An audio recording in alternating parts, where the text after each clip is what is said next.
जी हमें बंगला नहीं चाहिए, हमें सरकारी गाड़ी भी नहीं चाहिए। हम आम आदमी हैं, आम आदमी के लिए काम करने आए हैं, दिल्ली के बेटे हैं और दिल्ली को सुधारने आए हैं। 3 बार सत्ता संभाल चुके हैं और ये बात कहते रहते हैं अरविंद केजरीवाल। 2011 से यही रट लगा रखा है कि आम आदमी हैं और आम आदमी के लिए काम कर रहे हैं, लेकिन अब वो खास हो चुके हैं। कैसे और उनकी पार्टी के लोग कैसे खास हो चुके हैं, इस पर चर्चा करेंगे। नमस्कार, मैं हूं आपके साथ रोहित, आप देख रहे हैं एनएफ न्यूज। बात यहां पर होगी बेहद ही आम आदमी वाली पार्टी के खास नेताओं की। राघव चड्ढा और आम आदमी पार्टी, इसके अलावा अरविंद केजरीवाल और उनका बंगला लगातार सुर्खियों में रहा है। शीश महल जिस तरीके से पिछले कुछ दिन लगातार चर्चाओं में रहा है, 45 करोड़ रुपए खर्च करने तक का अनुमान बताया गया, कई रिपोर्ट्स आई और बताया गया कि किस तरीके से अरविंद केजरीवाल ने अपना शीश महल तैयार किया। हालांकि आम आदमी पार्टी लगातार यही कहती रही कि सरकारी बंगला है, सरकारी आवास है और जो पैसा खर्च किया गया है वो ठीक तरीके से खर्च किया गया है, कोई भ्रष्टाचार नहीं है। वो पूरी रिपोर्ट मैंने आपको लगातार एनएफ न्यूज पर ही बताई थी, लेकिन अब एक नए बंगले की बारी है। ये बंगला है राघव चड्ढा का। जी हाँ, राज्यसभा सांसद राघव चड्ढा को अब अपना बंगला खाली करना पड़ सकता है। लेकिन जनाब हैं कि बंगला खाली नहीं करना चाहते हैं, क्योंकि अब वो आम नहीं खास हो चुके हैं। इसीलिए बड़का बंगला चाहिए, समझ रहे हैं ना, बड़का बंगला जिसमें फुल लग्जरी हो, चीजें अच्छी से हो, भले उसके लिए वो एलिजिबल हो या फिर ना हो। तो बात यह है कि अब राघव चड्ढा पहुंच गए हैं हाई कोर्ट और उन्होंने अर्जी दाखिल कर दी है और राघव चड्ढा के वकील ने कहा है कि सांसद को घर खाली कराने का आदेश दिया गया है। हमें आशंका है कि कार्रवाई शुरू हो सकती है। हमारे पास ट्रायल कोर्ट में स्टे था। तो मामला दरअसल ये है कि राघव चड्ढा टाइप 7 बंगले में रहते हैं और वो इसके लिए एलिजिबल नहीं है। उनको बताया गया है कि आप बंगला खाली कीजिए, उनको टाइप 4 टाइप 5 बंगला दिया जा सकता है। लेकिन राघव चड्ढा है कि वो इस मूड में नहीं है कि वो टाइप 7 बंगला खाली करें। आम आदमी पार्टी के राज्यसभा सांसद राघव चड्ढा को अभी दिल्ली में आवंटित टाइप 7 सरकारी बंगला खाली कराने का आदेश दिया गया। इसके बाद दिल्ली की पटियाला हाउस कोर्ट ने 6 अक्टूबर को अपने अंतरिम आदेश को वापस ले लिया, जिसमें उसने राज्यसभा सचिवालय को राघव चड्ढा से बंगला खाली न करवाने का निर्देश दिया था।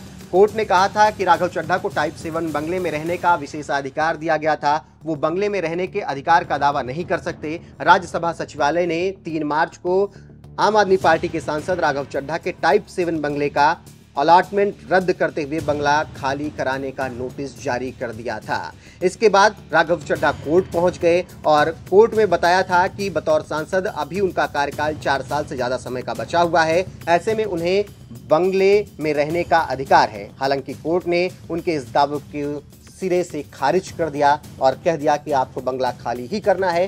टाइप 7 बंगले के लिए आप सांसद साहब एलिजिबल नहीं है और आपको टाइप 7 बंगला नहीं मिल सकता है। हालांकि राघव चड्ढा मानने को तैयार नहीं। कोर्ट के आदेश के बाद राघव चड्ढा ने एक बयान दिया था। उस वक्त उन्होंने कहा था कि राज्यसभा के 70 साल से ज्यादा समय के इतिहास में ऐसा पहली बार हुआ जब एक राज्यसभा सदस्य को उसके आवंटित आवास को हटाने की मांग की जा रही। आप सांसद ने बीजेपी पर उन्हें टारगेट करने का आरोप लगा दिया। अब आप समझ सकते हैं कि इससे आसान क्या हो सकता है। कुछ भी हो आपके साथ, आप सीधे बोल दीजिए कि प्रधानमंत्री नरेंद्र मोदी हमारा बंगला खाली करवा रहे हैं। अब यही काम बचा है पीएम को कि आपका बंगला खाली करवाएं, आपका बंगला अलॉटमेंट करवाएं।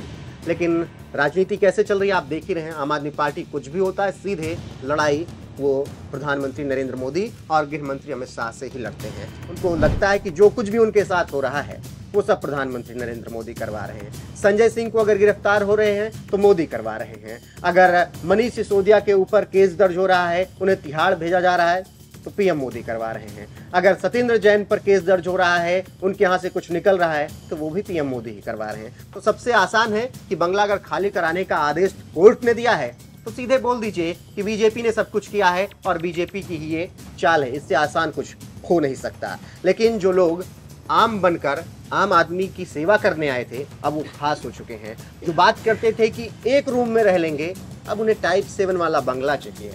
जो कहते थे कि हम पैदल चल लेंगे, अब उन्हें लग्जरी गाड़ियां चाहिए। जो कहते थे कि सैलरी क्या होगी, अब उन्हें सब कुछ चाहिए। जो कहते थे कि हम केवल सेवा करने आए हैं, अब वो खुद ही मेवा खा रहे हैं। तो आप इससे अंदाजा लगा सकते हैं कि क्या कुछ चल रहा है इस वक्त दिल्ली की राजनीति में। राघव चड्ढा के बंगले को लेकर किस तरीके से बवाल मचा हुआ है। फिलहाल राघव चड्ढा को 6 जुलाई 2022 को दिल्ली के पंडारा पार्क स्थित टाइप 6 बंगला नंबर C112 अलॉट किया गया था। आम आदमी पार्टी के सांसद ने 29 अगस्त 2022 को राज्यसभा चेयरमैन से टाइप 7 बंगला अलॉट कराने का आग्रह किया था। आप सांसद को 3 सितंबर को राज्यसभा कोटे के पंडारा रोड पर टाइप 7 बंगला नंबर AB5 अलॉट किया गया था। राघव चड्ढा 9 नवंबर 2022 को इस बंगले में शिफ्ट हुए थे और अब जिस तरीके से राघव चड्ढा को टाइप 7 बंगला खाली कराने का आदेश दिया गया है, उसके बाद वो हाई कोर्ट पहुंच चुके हैं। देखना होगा कि मामले में क्या कुछ होता है और सुनवाई में क्या कुछ कहा जाता है। लेकिन आपको यहाँ पर ये बताते चले कि टाइप 7 बंगले में रहने का अधिकार उन सांसदों को है जो पूर्व केंद्रीय कैबिनेट मंत्री, पूर्व राज्यपाल, पूर्व मुख्यमंत्री या पूर्व लोकसभा अध्यक्ष रहे हों। भाजपा सांसद राधा मोहन दास को भी टाइप 7 बंगले से टाइप 5 बंगले में भेजा गया था, लेकिन उस वक्त तो बीजेपी ने आरोप नहीं लगाया। राधा मोहन ने भी कुछ नहीं कहा कि भाई हमारा टाइप 7 बंगला क्यों छीन ले रहे हैं आप। लेकिन अब राघव चड्ढा का बंगला छीना जा रहा है। छीना क्या जा रहा है? अधिकार ही नहीं है आपका उस बंगले में रहने का, तो आप सीधे सीधे आरोप लगा रहे हैं, जबकि फैसला कोर्ट दे रहा है। आप कह रहे हैं कि बीजेपी सब करवा रही है। बहरहाल देख रही है सब जनता देख रही है कि आम आदमी किस तरीके से खास टाइप की राजनीति अब करने लगे हैं। बाकी आगे जनता जवाब देगी ही, क्या कुछ होगा। 24 का चुनाव है।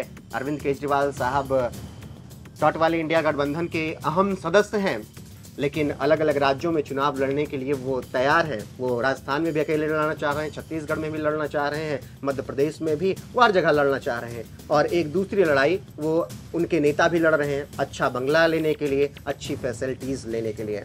बहरहाल जो भी राघव चड्ढा के बंगले वाले मामले से अपडेट आएगी वो हम आप तक जरूर पहुंचाएंगे। फिलहाल के लिए अभी बस इतना ही। बाकी आप कमेंट करके बताइए, क्या राघव चड्ढा को टाइप 7 बंगला मिलना चाहिए, बल्कि उसके वो अधिकार नहीं रखते हैं, या फिर उन्हें बंगले से बाहर करके दूसरे बंगले में शिफ्ट किया जाना चाहिए।